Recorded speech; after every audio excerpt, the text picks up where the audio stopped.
my dear students, to the social science lecture. In this lecture, we are going to start with the second chapter of our syllabus, that is the endogenetic movement. Now understand, my dear student, what does the word endogenetic means. Endogenetic means the things which is occurred in the nature by naturally जो चीज़ें हो जाती है उस चीज़ को बोलते हैं endogenetic movement. Means inside the earth के अंदर से कुछ प्रॉब्लम ऐसी होती है जिसके कारण जो मूवमेंट्स होते हैं उन मूवमेंट्स को हम कहते हैं endogenetic movements which is by nature. For example यहाँ पे एक स्टोरी दी गई है, आप उसको अंडरस्टैंड करें, which is about the Nepal devastations. Kathmandu 25 April PTI press trust of India उसने रिलीज़ की थी ये detail. Powerful earthquake rocks the Nepal. Nearly 1,500 students were killed. Nearly 1,500 people were killed. A powerful earthquake measuring 7.9 on the Richter scale struck Nepal today. Nearly 1,500 people are killed and all over 1,000 were injured in this disaster. The quake and a series of serious aftershocks delivered a severe blow to the Nepal. The tremors were also felt across vast stretches of the east and northeast India. It was also felt in the China, Bhutan as well as Pakistan and Bangladesh. The earthquake and the epicenter at Lamjung, around 80 km northwest of Kathmandu, had its impact in the several cities of India like Bihar, West Bengal and Uttar Pradesh, that is UP. Initially, the report said that the tremor measured 7.9 magnitude, and it is said that the quake hit the 11.40 local time at a shallow depth of 11 km. There was 17 major aftershock measuring over the 5 kilometers, over 5 in the next 2.5 hours, said an officer at the National Seismological Center. अब यहाँ पे देखो, इस story को आप समझने की कोशिश करो। देखो, जो यूनिट जिस यूनिट से मापा जाता है आपका अर्थक्वेक उसको बोलते हैं रिक्टर स्केल, ठीक है ना। उस स्केल पे मापा गया कि जो उसका मैग्नीट्यूड था वो 7.9 था, ठीक है ना। तो ये सारी मूवमेंट कहाँ से हो रही है? अंडर दी अर्थ कोर में से। वहाँ से अगर कुछ चीज़ें होती है, अगर इनसाइड दी अर्थ के अंदर से, अर्थ जो सॉइल है या फिर आपका जो लैंड है, लैंड सरफेस के इनसाइड से अगर कुछ मूवमेंट होता है तो उन मूवमेंट्स को हम क्या कहते हैं? Endogenetic movement. तो this is an one kind of example over here. ये तो सिर्फ एक एग्जाम्पल है अर्थक्वेक, बट ऐसे बहुत से रीज़न होते हैं जो यहाँ पे एंडोजेनेटिक मूवमेंट में आपको इस चैप्टर के अंदर स्टडी करने के लिए मिलेंगे। तो यहाँ पे इसके बेस पे कुछ क्वेश्चन पूछे गए हैं। यहाँ पे आपको ये एग्जाम में आपको मोस्टली आते नहीं है, मैपिंग पार्ट में आपको MCQs आएंगे इस क्वेश्चन के बेसिस पे, वो मैं आपको बाद में बता दूंगा। तो यहाँ पे ये कोई भी इंपॉर्टेंट इतनी है नहीं। उसके बाद एक प्रैक्टिकल आपको करना है कि आपको 3-4 बुक ऊपर रखनी है, उसमें से एक बुक नीचे से खींच लेनी है। तो उसके ऊपर का जो चौक है, डस्टर जो आपका रखा रहेगा, उसका मूवमेंट क्या हो जाएगा? गिर जाएगा। वो जिस अपवर्ड मूवमेंट में रहेगा तो डाउनवर्ड मूवमेंट में, या फिर वर्टिकल रहेगा तो हॉरिजॉन्टल हो जाएगा। तो उस तरीके से आपको एक एग्जाम्पल बताया गया। ये भी आपके एग्जाम में इतना इंपॉर्टेंट नहीं है, क्योंकि आपको पता है स्टेट बोर्ड में इतना प्रैक्टिकली कुछ पूछते नहीं है, थियोरेटिकली पार्ट ज़्यादा रहता है। So from page number 10, geographical explanation. From here we are going to start with our chapter. Earthquake and the volcanoes occur because of the instability in the interior of the earth. अर्थ के land surface में, यानी अर्थ के interior में कुछ गड़बड़ हो जाती है, जिसके कारण अर्थक्वेक और वॉल्केनो, यानी कि जैसे एग्जांपल है जो लावा जो निकल आते हैं बाहर, माउंटेन हो, या फिर एक एग्जांपल कभी कभार ओशन में से ये अर्थ वॉल्केनोज निकल आते हैं, जिसको हम बोलते हैं हिंदी में ज्वालामुखी कहते हैं, और अर्थक्वेक को भूकंप कहते हैं। तो ये अर्थ के इंटीरियर में अगर कुछ गड़बड़ हो जाए ना, यानी कि अर्थ के लैंड सरफेस में अगर कुछ प्रॉब्लम हो, तभी ये चीज़ें होती है। This instability is created due to the movement occurring in the Earth's interior. Generally, the movements in the Earth interior occur in the upper layer of the mantle. आपको मालूम रहेगा, जैसे एग्जांपल अर्थ के 3 स्टेजेस होते हैं, ठीक है ना। कोर, मेंटल और कौन सा रहता है आपको बताइए? कोर, मेंटल और लैंड। जो मेन पार्ट ऊपर का रहता है वो आपका जब सॉइल वाला पार्ट रहता है। तो जहाँ पे ज़्यादा करके जो मिड का पार्ट होता है, ज़्यादा करके ये मूवमेंट जो है बीच वाले पार्ट में ज़्यादा होते हैं। डेप्थ में एकदम लास्ट में जो आपका जो रहता है कोर रहता है, उसमें इतना नहीं होता जितना ये पार्ट मेंटल में ज़्यादा होता है। तो कुछ इस तरीके का रहता है।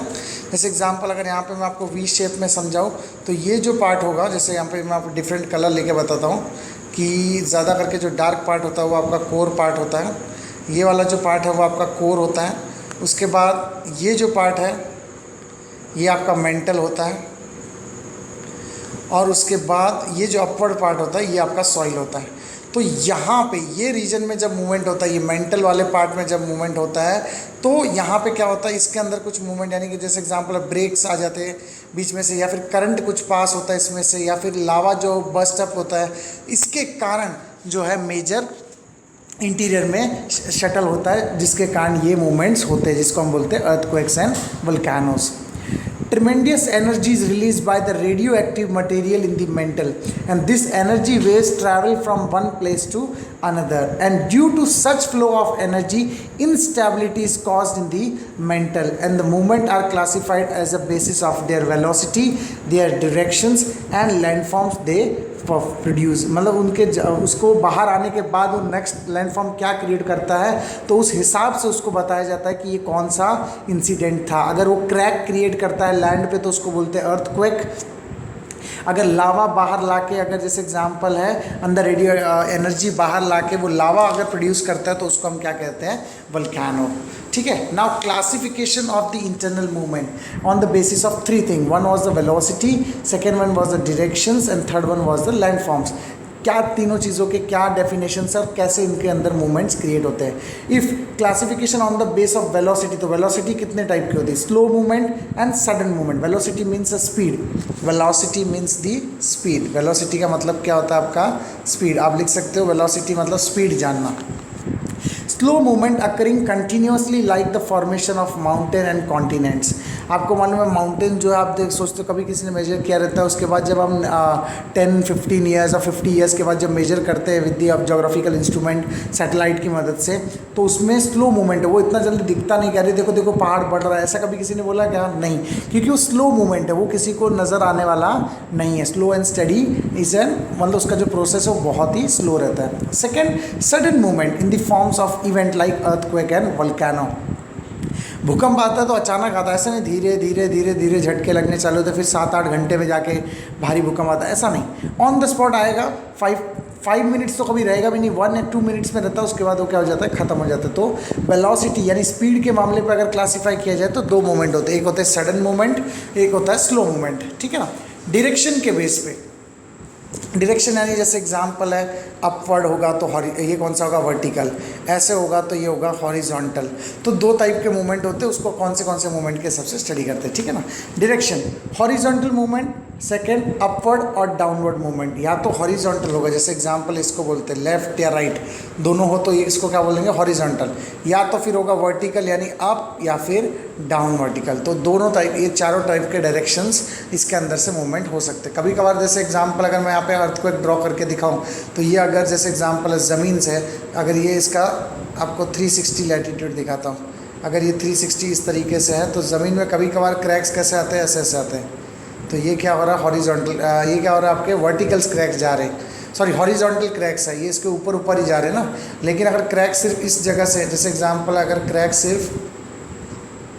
सिर्फ इस तरीके से होते जाए, अंदर अंदर अंदर, और एक तरीके से ये ऐसा, और ये यहाँ से ऐसा बढ़ता जाए, तो ये क्रैक जो होगा ये क्या होगा, ये वर्टिकल क्रैक होगा, क्योंकि ये पूरा का पूरा अंदर चला जाएगा। और लेकिन अगर इस तरीके से क्रैक होता तो ये हो जाता आपका हॉरिजॉन्टल, ये कौन सा हो जाता, हॉरिजॉन्टल। फिर उसके बाद है लैंड फॉर्म्स। इन सब के बाद अगर ये जो अर्थक्वेक या वोल्केनो क्रिएट हो जाते हैं या फिर माउंटेन बिल्डिंग होता है, तो इसमें किस किस तरीके के लैंड फॉर्म बिल्ड होते हैं, ये यानी एंडोजेनेटिक मूवमेंट होने के बाद आफ्टरवर्ड कौन से लैंड फॉर्म्स क्रिएट होते हैं।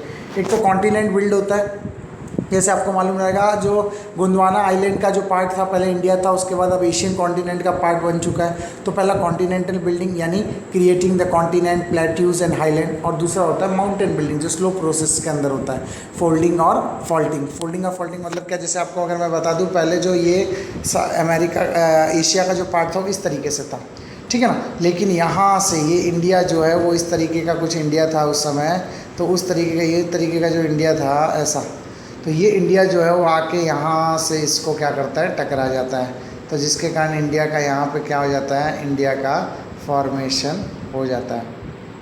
और यहाँ पे जो हिमालयाज़ है ना, जो हिमालयाज़ वो इसके टकराने के कारण बन गए, वो जो हिमालयाज़ है वो इसके टकराने के कारण बन गए। तो फोल्डिंग एंड फॉल्टिंग, दो आइलैंड जब आपस में टकराते हैं, अगर आप एक बुक का एग्जांपल लो, फॉर एग्जांपल मैं आपको बोलता हूँ ये एक आपके पास एक बुक है और दूसरी ये बुक है, तो अगर दोनों बुक को आप पेज के साइड से ऐसे अगर प्रेस करोगे तो बुक यहाँ से क्या हो जाएगा, ऊपर हो जाएगा।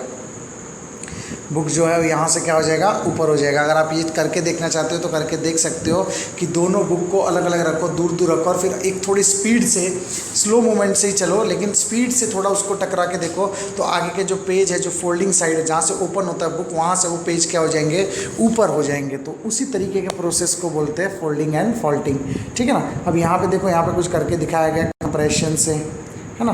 फोटोज़ अगर आप ऑब्जर्व कर सकते हो, देख सकते हो। दूसरा आपका वेव पोस्चर है, एक के ऊपर एक चढ़ जाना या फिर फॉल्ट हो जाना या गैप आ जाना, तो ये कंप्रेशन का दूसरा इमेज बताया गया है कि ग्रिपिन को दोनों साइड से टाइट पकड़ो और उसके बाद दोनों एंड को प्रेस करके रखो और बीच में से अगर फोल्ड कर दो तो वो माउंटेन क्रिएट हो जाता है। तो इस तरीके का प्रोसेस होता है जो आगे हम इसके अंदर स्टडी करेंगे, इसको बोलते हैं slow movement and the study movement. देखो अभी यहाँ पे कैसा,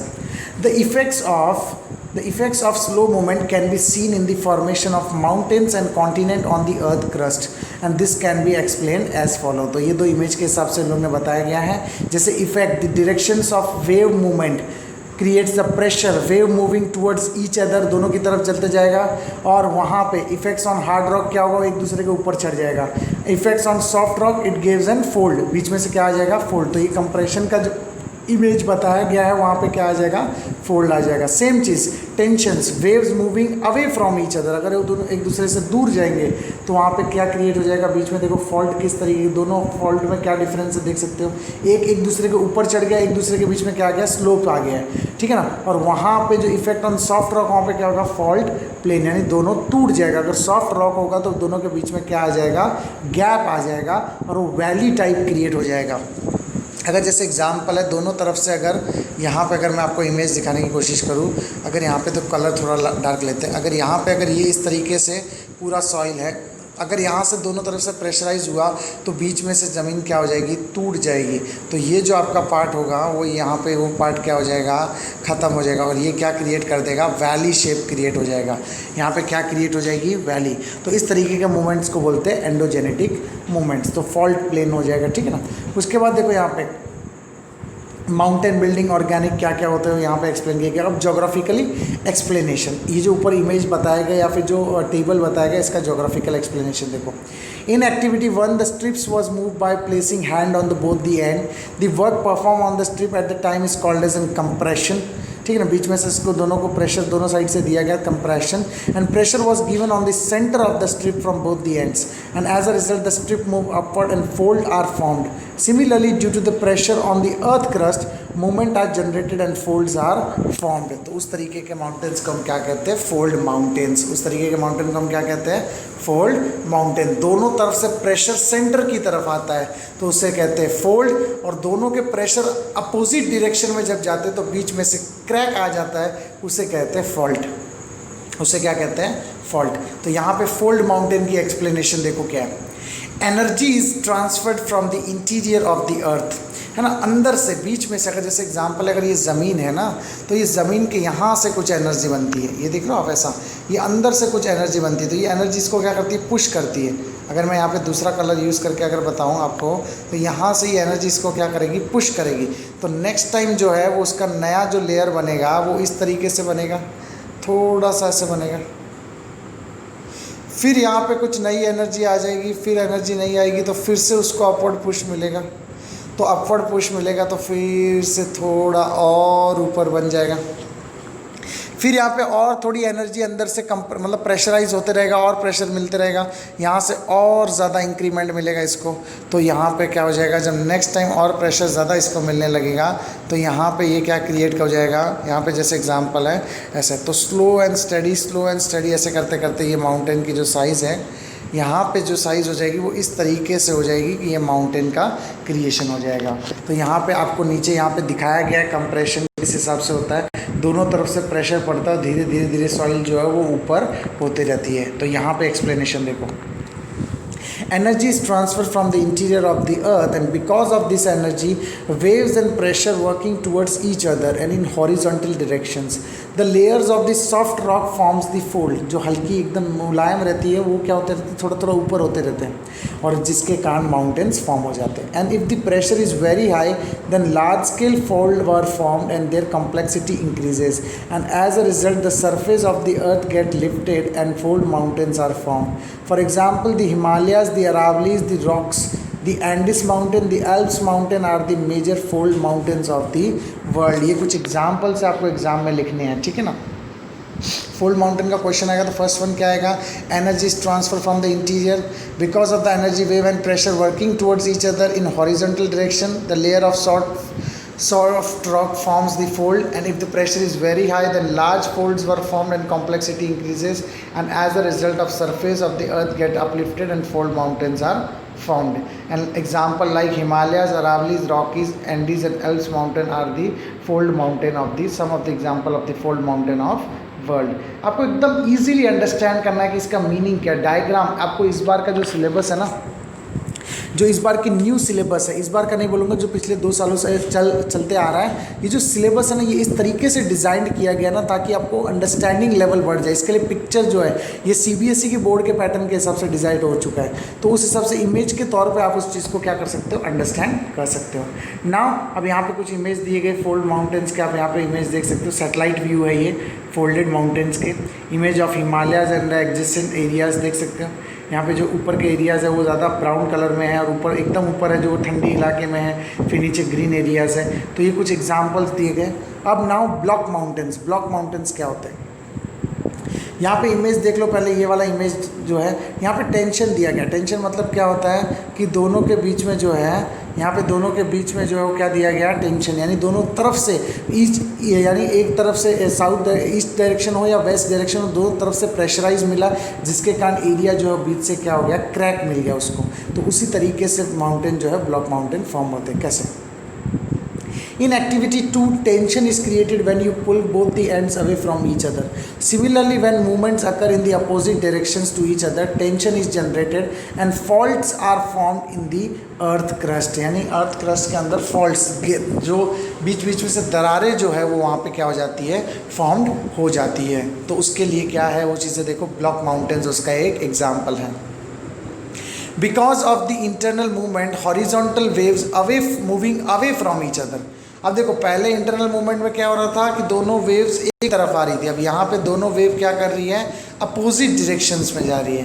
and this cause the tensions on the layers of the rocks and this lead to the formations of fractures in the rocks. जो एक पत्थर है, जैसे एग्जांपल अगर ये बहुत बड़ा पत्थर है, अगर इस पत्थर में क्या होता है, जैसे एग्जांपल है यहाँ से जो प्रेशराइज है, जो नेक्स्ट वेव्स है वो एक तरफ से यहाँ जा रही है और एक तरफ यहाँ जा रही है. पूरा ज़मीन का एरिया है, रॉकी एरिया, लेकिन अंदर से जो नीचे अर्थ क्रस्ट है, मेंटल जो है वहाँ पे, वहाँ की वेव्स क्या कर रही है, किधर जा रही है किधर. तो इसमें क्या हो जाएगा, ये पत्थर इतना इस पार्ट में डिवाइड हो जाएगा. यहाँ पे दूसरा कलर मैं यूज़ करता हूँ. यहाँ पे ये जो पत्थर है वो 2 पार्ट में डिवाइड हो जाएगा. तो ये एरिया एक अलग हो जाएगा और ये एरिया जो है वो आपका क्या हो जाएगा, अलग हो जाएगा. तो ये बीच में से क्या क्रिएट हो जाएगा, फॉल्ट क्रिएट हो जाएगा. क्या क्रिएट्स हो जाएगा, fault. Similarly the waves coming towards each other in the hard rocks have part of crust also forms the fault due to the compressions. When a part of the earth crust in between 2 parallel fault is lifted and it look like a block. अब देखो दोनों तरफ से क्या होगा, जैसे example है, एक यहाँ तरफ जा रहा है, एक दूसरा यहाँ तरफ जा रहा है, तो बीच में से ये जो ब्लॉक है वो ऊपर आ जाएगा, जिसके कारण क्या हो जाएगा, उस चीज़ को हम क्या कहते हैं, फॉल्ट्स कहते हैं. उस चीज़ को हम क्या कहते हैं, फॉल्ट कहते हैं. अब कैसे, वहाँ पे देखो. In figure 2.9, such a landform is known as a block mountain. The hilltop of a block mountain are flat in the early stages. They do not have any peaks. Their slopes are steep. Some example, Black Forest Mountains in Europe, the Meghalaya Plateau of India also being formed in a similar way. अब देखो कुछ areas क्या है, ऊपर है, और कुछ areas जो बाजू का एरिया वो कहाँ चला गया, नीचे चला गया, ड्यू टू दी जैसे फॉल्ट, क्योंकि प्रेशराइज इतना ज़्यादा मिला कि एक तरीके की जो ज़मीन थी वो साइड हट गई और दूसरे के बीच की ज़मीन जो है ऊपर आ गई.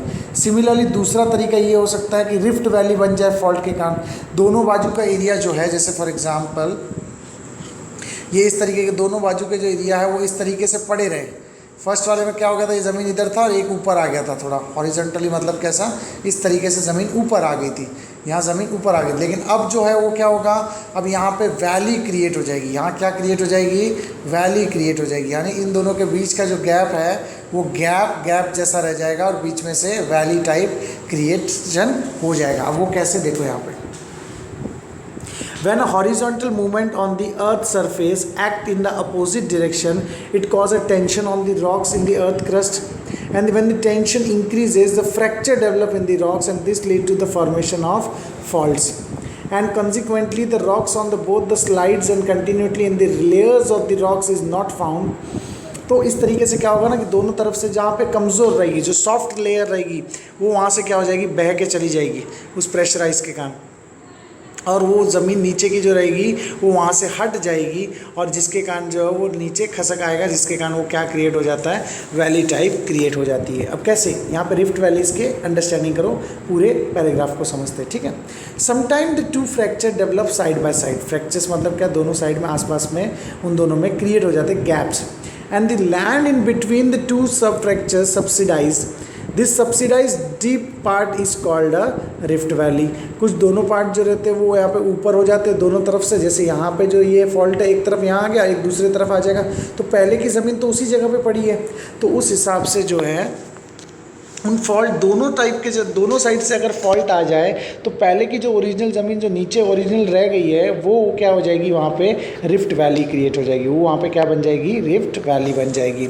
सी द फिगर 2.10 ए और B, both the slopes of the rift valleys are steep, A and B. देखो यहाँ पे देखो दोनों तरफ के जो है ये पहाड़ ऊपर आ गए, जिसके कारण ये बीच का जो पार्ट है वो क्या क्रिएट हो गया, वैली टाइप क्रिएट हो गया। And both the slope of a rift valley are very steep, for example the rift valley of river Narmada in India and the Great Rift Valley of Africa, the Rhine River Rift Valley of Europe। ये कुछ examples है जो यहाँ पे दिखाए गए, उसमें से एक एग्जाम्पल यहाँ बताया गया, रिफ्ट वैलीज ऑफ नर्मदा। दोनों तरफ पहाड़ है, दोनों तरफ क्या हो गया ना, माउंटेन्स क्रिएट्स हो गए, फॉल्ट क्रिएट हो गया, यानी अपवर्ड मूवमेंट के कारण, और बीच में जो ज़मीन थी वो क्या क्रिएट हो गई, वैली में कन्वर्ट हो गई, जिसको हम बोलते हैं फॉल्ट्स, जिसको हम क्या कहते हैं, fault. Next is a continental building. Next part में हम क्या स्टडी करेंगे, continental building. So hope you my dear students you understand till now, and the next part of this, that is a continental building, causes of earthquakes, sudden movements, and this part we are going to study in the next lecture, and in the next lecture we are going to complete this chapter, and we will do the mapping part separately for this chapter, okay? So don't worry about it, now we will meet in the next lecture.